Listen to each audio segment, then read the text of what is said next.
Hello Aries, thank you for joining me for your monthly forecast for September. August was such a dramatic month. The solar eclipse is still going to be pulsating energy into your situation for 6 months to come, encouraging you to be really creative, showcasing your talents, and really reaching out and trying to embrace your highest hopes. But there is also a more practical dimension this month, which comes from the Sun's location in the sign of Virgo.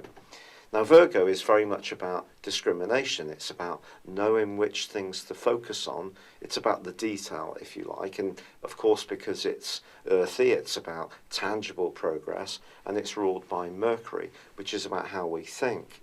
So the energy this month is asking you in some ways to take the wonderful creative bubble that came to the fore over not just August, but also July, and really mould it into something that's much more lasting. And that's an exciting opportunity and challenge for you. Now, right at the start of this month, your ruler Mars continues in Leo along with Mercury, but Mercury's tracking backwards. Now, ironically, on the 5th, Mercury starts to go forwards, which is going to be a real help. And any social plans, or even romantic ones, which may have got a little bit bogged down in misunderstandings, hopefully can now unravel in a positive way. But Mars moves on the 5th into Virgo. Mars in this location is a little bit of a contradiction in terms, because Mars is about I, and Virgo to some degree is about sacrifice. It's about what we do for other people. And so Mars can give you much more physical vitality ordinarily when it moves through at the 6th house. But in the final week of this month, it is going to go to face with Neptune. And I have to be honest with you, Neptune is going to be a hugely important influence. Neptune is about dreams, it's about the more ethereal side of life, about our imagination, spirituality, less tangible stuff, and it is located in a very psychological part of your situation. Now, it's not just Mars that it's going to be going face to face to this month. It also tangles with the Sun, and also with Mercury, and also with Venus, along with Mars.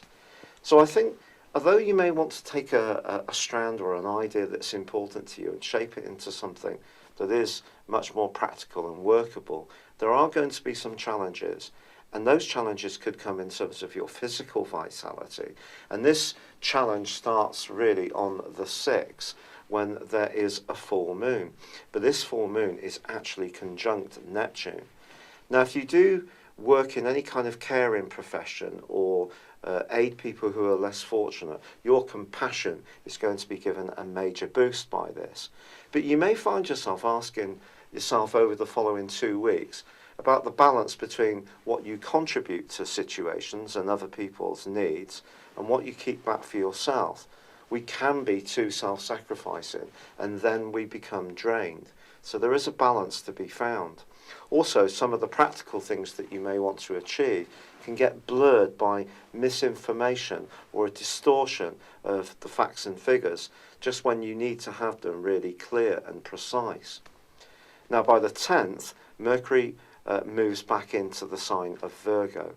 Now, of course, this is its ruler, and on the 26th of July, it started to retrograde. Now, by the 19th of this month, it returns to the same point.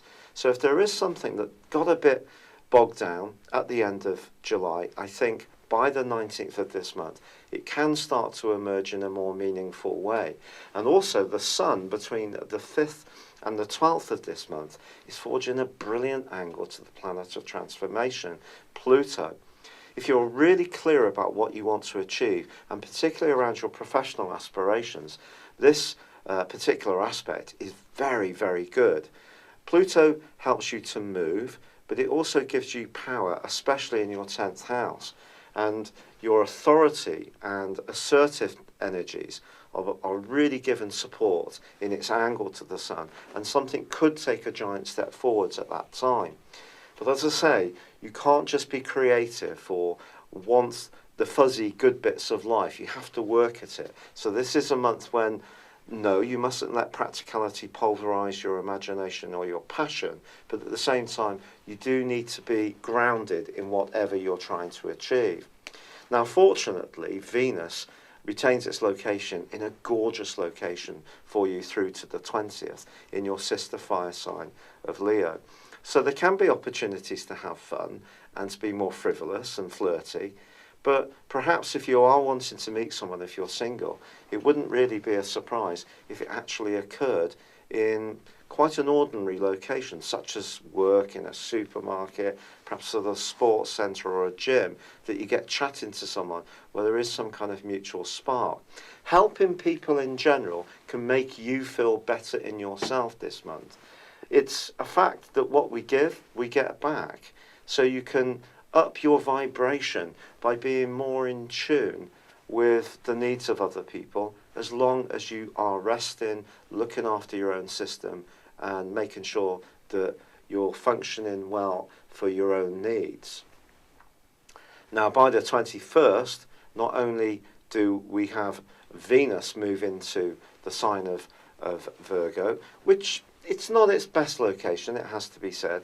Venus here is about being coolly helpful. It's not so passionate and gregarious as it's been in the sign of Leo, but it can help us to be realistic about our love relationships, or any relationship in fact. But then on the 23rd, the Sun moves into the lovely sign of Libra, which is very much about balance, equilibrium, fairness, and relating well with other people. And of course, you have the role of Jupiter still in this sector, and it's forging a great link all through this month with Saturn.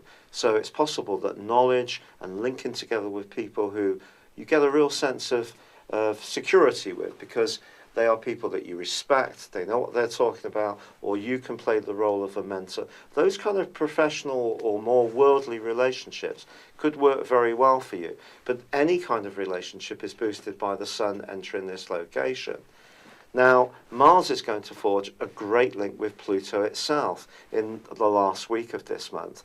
And this is going to give you a tremendous willpower, and your physical vitality can be boosted by this, which is welcome, because I do feel there will be times this month where you do feel a bit down on power, which is surprising with such a clustering of energy in the sign of Virgo, but it is all down to Neptune.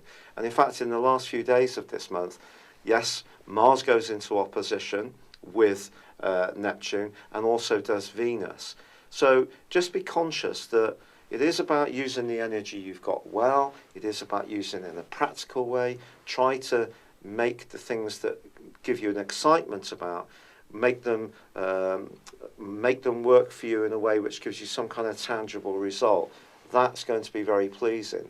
Now, Mercury, the planet of communication, on the 30th, also moves into the sign of Libra. So along with the Sun and Jupiter, this is going to get you thinking a lot more about relationships as the month comes to a close. So the Sun and Mars forge those awesome angles to Pluto. But of course, Neptune is also forging those oppositions. So there may be times this month when you have to conserve energy, and there may be times when you can be much more on the front foot. But trying to create clarity in the way you come across to others is absolutely vital. And there may be times also when your own self-doubts and concerns and anxieties can just interfere with you at a more practical level, and just try to fight that off and stay in the present. It's not that you should deny your fears or concerns, but at the same time continue to salute your strengths and your ability to really be a go-getter and initiate and lead is certainly given a boost this month. It's been a real pleasure being with you. Thank you for joining me. Good luck, and goodbye for now. Hello, thank you so much for watching my video. I'd love you to join me at my Horoscope Ace app. You can find this at www.horoscope-ace.com.